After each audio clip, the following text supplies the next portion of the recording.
नमो नमः। मैं डॉक्टर रविकांत त्रिपाठी संस्कृत विभाग से आज अपने पाठ्यक्रम विषय अभिज्ञान शाकुंतलम चतुर्थ अंक को लेके आप लोगों के समक्ष उपस्थित हूँ। आज हम लोगों को चतुर्थ अंक के उन चारों श्लोकों को पढ़ना है जिनकी की संस्कृत साहित्य जगत में अतिशय प्रसिद्धि है और इन चारों श्लोकों के वक्ता महर्षि कण्व ही है। महर्षि कण्व ऋषि के द्वारा इन चारों श्लोकों के माध्यम से ये बताया जा रहा है कि स्त्री जाति विशेष के लिए उनके जीवन में क्या कर्तव्य है, ये सब परिष्कृत किया गया है। इन चारों श्लोकों में एक स्त्री जाति की विवाह से लेकर पति के घर तक के जाने के कर्तव्यों का विशेष रूप से वर्णन है। उसमें महर्षि कण्व ऋषि की ये अतिशय भूमिका है कि वो वनवासी होते हुए भी जनमानस को ये संदेश देना चाहते हैं कि जीवन में स्त्री जाति का अत्यधिक महत्व है, जो कि तत्त समयों पर तत्त परिस्थितियों में सहायार्थ होती है। इसमें इन चारों श्लोकों में शकुंतला के विदाई के प्रसंग में इन चारों श्लोकों में भी एक ये प्रथम श्लोक जो है ये इसकी अत्यधिक प्रसिद्धि है, जो कि शकुंतला के विदाई का समय का है, जिससे कि महर्षि कण्व ऋषि ये भी प्रदर्शित करना चाहते हैं कि एक पिता अपनी पुत्री से माता से बढ़कर स्नेह करता है, क्योंकि माता तो रुदन करके व्यक्त कर देती है किंतु पिता रुदन भी नहीं कर पाता है और किस प्रकार से उन परिस्थितियों को झेलता है ये बहुत काठिन्य है। तो श्लोक के माध्यम से शकुंतला के विदाई को लेकर महर्षि कण्व ऋषि कुछ जनमानस को संदेश देना चाहते हैं। तो चलिए हम लोग पढ़ते हैं उस श्लोक को। यास्यद्येति शकुन्तलेति हृदयम् सस्पृष्टमुत्कण्ठया कण्ठः स्तम्भितबाष्पवृत्ति कलुषश्चिन्ताजडं दर्शनम् वैक्लव्यं ममतावदीदृशमिदम् स्नेहात् अरण्यौकसः पीड्यन्ते गृहीणः कथं नूतनया विश्लेषदुःखैर्न वै। अस्य श्लोकस्य अन्वयः इत्थम् अस्ति। अद्य शकुन्तला यास्यति इति हृदयम् उत्कण्ठया संस्पृष्ट।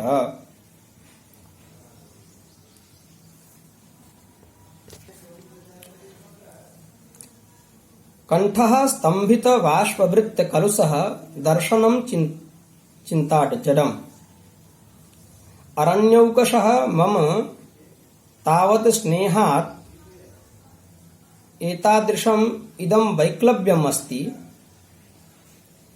गृहिणः नवैः विश्लेष दुःखैः कथं नु पीड्यन्ते इत्तावत् अन्वयः अस्य श्लोकस्य। अस्य श्लोकस्य व्याख्या इत्थम् अस्ति। अद्य अर्थात अस्मिन् दिवसे आज शकुंतला शकुंतभिः पक्षभिः लालिता पालिता अर्थात कण्वस्य धर्मपुत्री यास्यति। यास्यति अर्थात गमिष्यति। कुत्र गमिष्यति तर्हि आक्षेपः क्रियते पतिगृहं गमिष्यति, अर्थात अपने पति के घर जाएगी। इति एतस्य हेतो हृदयं मनः उत्कंठया संस्पृष्ट। राग के कारण, प्रेम के कारण जिसे अतिशय प्रीति होती है उसमें जो चिंता होती है उसको उत्कंठा कहते हैं। उत्कंठेन महती वेदना उत्कंठा रागेण महति वेदना उत्कंठा पदेन व्यवह्रियते तत्शास्त्रकारैः। संस्पृष्टम अर्थात व्याप्तम। इस प्रथम पंक्ति का अर्थ सारल्य ने ये होता है कि आज महर्षि कण्व कह रहे हैं, आज शकुंतला अपने पति के गृह जा रही है, इससे हमारा मन बहुत ही क्षुब्ध है। कंठः स्तंभित वाष्पवृत्त कलुषः। कंठः अर्थात गल प्रदेशः। स्तंभित वाष्पवृत्त कलुषः। स्तंभिता अवरुद्धा या वाष्पस्य अश्रूणां वृत्तिः प्रवृत्तिः। अर्थात आंसुओं को बहने से रोक के जाने के कारण गला रुध गया है, जिससे कि आवाज स्पष्ट नहीं निकल रही है।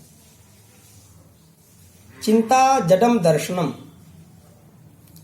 दर्शनम अर्थात दृष्टि चिंता युक्त हो गई है। किस विषय की चिंता? तो शकुंतला गमन विषयक जो चिंता है उसके अतिरिक्त और कुछ नहीं सूझ रहा है। किसी भी वस्तु विषय में चित्त संलग्न नहीं हो रहा है। बार बार उसी का स्मरण आ रहा है कि आज शकुंतला चली जाएगी, आज शकुंतला। ऐसी स्थिति कर्ण की हो रही है। और क्या आगे स्थिति बन रही है कर्ण की, उसको भी श्लोक के माध्यम से प्रदर्शित कर रहे हैं, पंक्ति के माध्यम से बता रहे हैं। वैक्लव्यम ममतावधि दृश्यमिदम स्नेहात अरण्यौकशः। अरण्यौकशः अर्थात अरण्यम ओकः गृहम यस्य, वन ही जिसका घर हो। मम कर्णवस्यापि। कर्ण कह रहे हैं मुझ वनवासी की प्रेमणः पुत्री प्रेम में जो ये विकलता है ये परिकल्पनीय है कि वीतराग में जो श्रवण मनन निषिध्यासन में जो अपने दिनचर्या को बिताते हैं, मुझ जैसे वनवासी की जब पुत्री के वियोग में ये विकलता है तो पिज्यन्ते गृहिण कथन्नुतनया विश्लेष दुख ही नवई। तो सामान्य गृहस्थ जो हैं वो प्रथमतया पुत्री के विषय में उनकी क्या स्थिति होती होगी, ये बहुत ही कष्टप्रद बात है। इसकी कल्पना नहीं की जा सकती है। ये कण्व ऋषि का इस श्लोक के माध्यम से एक पिता पुत्री के प्रेम की पराकाष्ठा को प्रदर्शित करना द्योतित हुआ। अब आगे के श्लोक में इसी प्रकार से ससुराल में जाके पुत्री के क्या कर्तव्य होते हैं, अपने बड़ों के प्रति, छोटों के प्रति क्या स्नेह बनते हैं, उन सबको महर्षि कण्व ऋषि जनमानस तक पहुंचाएंगे, जो कि अगले श्लोक में हम लोग पढ़ेंगे।